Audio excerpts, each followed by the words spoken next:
Welcome to the GK objective biology channel. तो biology के अंदर स्कोरिंग के लिए भाई बायोलॉजी बूस्टर डोज इस चैनल पे जो है अपलोड की जा रही है। 10-10 क्वेश्चन के सेट हैं और सारे के सारे एनसीईआरटी से हैं, खोद खोद के निकाले गए हैं।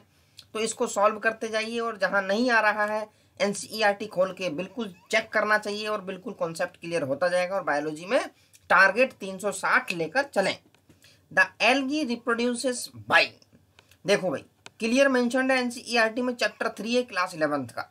तो asexual and vegetative and sexual, यहाँ से क्या कंफ्यूजन क्रिएट होता है। तो करेक्ट आंसर है option number 3, vegetative, asexual and sexual. ये छोटे छोटे टर्म्स बिल्कुल याद होने चाहिए। Question number 2, the complex formed by a pair of synapsed homologous chromosome is called bivalent. ठीक है जी। It is more clearly visible at, देखो भाई क्लियरली विजिबिलिटी की बात करें तो इसका आंसर आ जाएगा पैकिटीन। पैकिटीन पे ये बिल्कुल क्लियरली विजिबल होते हैं। ठीक है जी। और जाइगोटीन में बन जाते हैं, लेकिन विजिबल कहाँ होते हैं भाई? पैकिटीन पे। तो ये तुम्हें ध्यान रखना है। अगला आइए, adipose tissue is a type of. अब ऐसे जब क्वेश्चन आ जाए तो यहाँ एनसीईआरटी की बिल्कुल लाइन बाय लाइन अंडरस्टैंडिंग बहुत जरूरी है।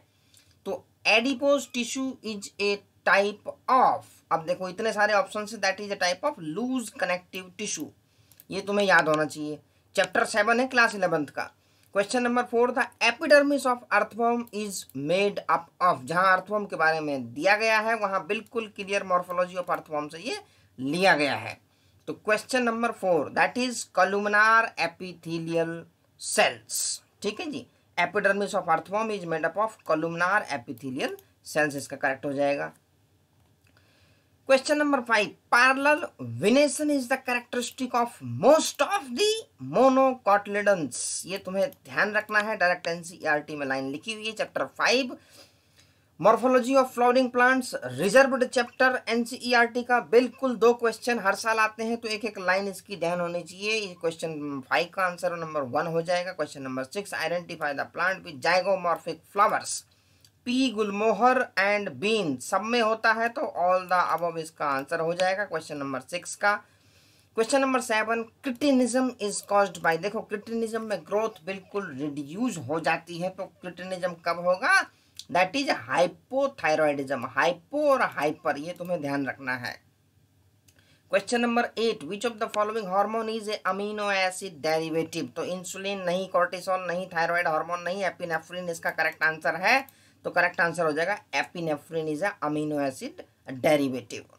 Question number 9, the bacteria which infects the alveoli. Alveoli में कौन इन्फेक्ट करेगा? 4 दिए हुए भाई, haemophilus influenzae, pseudomonas, helicobacter pylori, micrococcus, luteus. The correct answer is haemophilus influenzae that causes pneumonia. Question number 10, ये बाहर का है। क्वेश्चन नंबर 10 बाहर का है भाई, एक आध बाहर के भी क्वेश्चन होने चाहिए ताकि थोड़ा सा नॉलेज बढ़ती चली जाए। Trizol reagent is used for the extraction of. तो ये क्वेश्चन आउटसाइड है। The correct answer is RNA. तो आरएनए जो होता है टिश्यू में, उसको ये एक्सट्रैक्ट कर देता है ट्राइजॉल रिएजेंट। तो ये क्वेश्चन बाहर का था। तो इस तरीके से हमने कर लिए हैं 10 क्वेश्चन। बिल्कुल चैनल को कर दें सब्सक्राइब और बायोलॉजी में टारगेट 360 लेकर चलें। साथ ही साथ केमिस्ट्री और फिजिक्स की भी वीडियोस हैं जो कि बिल्कुल हेल्पफुल होने वाली है नीट के लिए।